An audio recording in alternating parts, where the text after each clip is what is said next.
जय शिवराय मित्रांनो, कोल्हापूर लाडक्या बहिणींनी ई-के-वाय-सी करू नये. बरं, कोणत्या लाडक्या बहिणींनी के-वाय-सी करू नये ते आपण आता या ठिकाणी तुम्हाला ही माहिती दाखवणार आहोत. बघा, राहुल या व्यक्तीनं बातमी लिहिलेली आहे.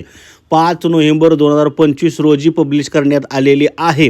मुख्यमंत्री माझी लाडकी बहीण योजनेसंदर्भातली त्यांनी बातमी दिलेली आहे. काय बातमी आहे, कोणी म्हटलेलं ई-के-वाय-सी करू नका? तर बघा, विधवा, अनाथ, परित्यक्ता व पूर्णपणे एकल असलेल्या ज्या महिला लाडकी बहीण योजनेचा लाभ घेत आहेत त्यांच्या ई-के-वाय-सी बाबत शासनाकडून कोणतेही निर्देश देण्यात आलेले नाहीत. शासनाकडून निर्देश येताच कळवले जाईल.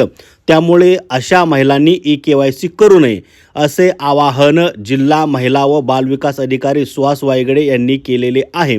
योजनेतील महिलांची सध्या ई-के-वाय-सी प्रक्रिया केली जात आहे. त्यासाठी पती किंवा वडील यांचे आधार कार्ड जोडायचे आहे. मात्र ज्या महिलांचे वडील किंवा पती हयात नाहीत, घटस्फोट झाला आहे, अशा महिलांना ई-के-वाय-सीसाठी अडचण येत आहेत. मात्र सध्या असे अनेक चॅनल आहेत की ते तुम्हाला म्हणतात की ई-के-वाय-सी करू शकता अशा बहिणींनी, किंवा तुम्हाला जो सांभाळतो भावाचा कोणाचा आधार कार्ड टाकून ई-के-वाय-सी करू शकता.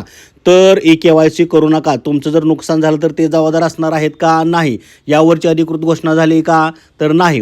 त्यामुळे ज्यांचे पती नाहीत किंवा वडील नाहीत, ज्यांच्याकडे पतीचं किंवा वडिलांचं आधार कार्ड नाही, अशा महिलांनी भावाचं आधार कार्ड जोडू नये. सोबत जे नातेवाईक तुमचा सांभाळ करतात त्यांचंही आधार कार्ड जोडू नये.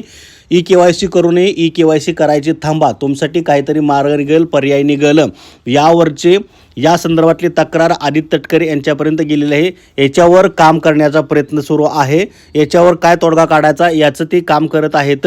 याच्यावर जो काय तोडगा निघेल, अशा लाडक्या बहिणींसाठी काय पर्याय द्यायचा, काय निर्णय घ्यायचा, कशी त्यांनी ई-के-वाय-सी करायची यावरची कार्यवाही सुरू आहे. त्यावरचा निर्णय झाला की त्याची घोषणा झाली की ती माहिती आपण तुमच्यापर्यंत नक्कीच पोचवू. त्यामुळे अशा लाडक्या बहिणींनो, तुम्ही अद्याप तरी ई-के-वाय-सी करू नका. मुदत संपत गेली तरी काय हरकत नाही.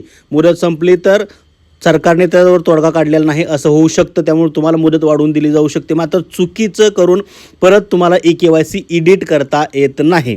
त्यामुळे सुरुवातीला चुकीची ई-के-वाय-सी करू नका. एकदा ई-के-वाय-सी केली की ती लॉक होऊन जाते. नंतर त्याला 5 वर्ष ई-के-वाय-सी करता येत नाही. त्यामुळे आताच तुम्ही ई-के-वाय-सी करू नका.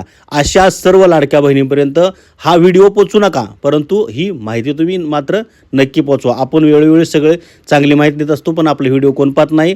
जाऊ द्या, पाहू द्या. अगर नाही पाहू द्या, आपण चांगली माहिती देत राहण्याचा प्रयत्न करणार आहोत.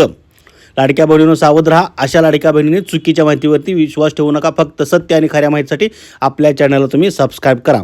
जय हिंद, जय महाराष्ट्र.